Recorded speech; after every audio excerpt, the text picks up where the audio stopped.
సంవత్సరం కుర్బానీ ఇస్తారు కదా, ఈ మాంసం మొత్తం ఒకళ్ళే తినేస్తారా లేకపోతే? అలా కాదు, మామూలుగా 3 భాగాలు వేస్తాం. ఆ 3 భాగాలు వేసి ఒక భాగం ఏమో పేదవాళ్ళకి, ఒక భాగం ఏమో చుట్టాలకి, ఒక భాగం వచ్చి ఇంట్లోకి. మా ఇంట్లో మనం తినేది కూడా అందులో కూడా కొంత పనిచేస్తాం. మళ్ళీ చాలదు అది.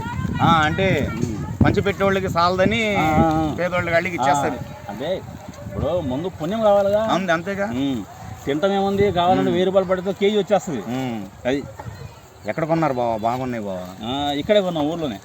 మా బాబాయ్ది ఇంకా బాగుంది, తెల్లదనుకుంటా కదా. అది అలా అనవైతిగా జరుగుతూ వస్తుంది, ఇస్తానే వస్తున్నాం. అది మా సలీం గారు తిరుగుతున్నారు కదా కార్పెంటర్, ఆయన కూడా ఒకటి ఇప్పించిపోయారా ఏంటండి? ఆయన ఉన్నాయి 2 కొన్నారా? 2 కొన్నారా? అంటే మొన్న నాకు అడిగారు, అడిగితే నాకు తెలియదు దీని గురించి అంతా అని అన్నాను. 2 కొన్నాడు ఆయన. అటు తీసుకెళ్ళి ఉన్నాడు మేపుతాయి.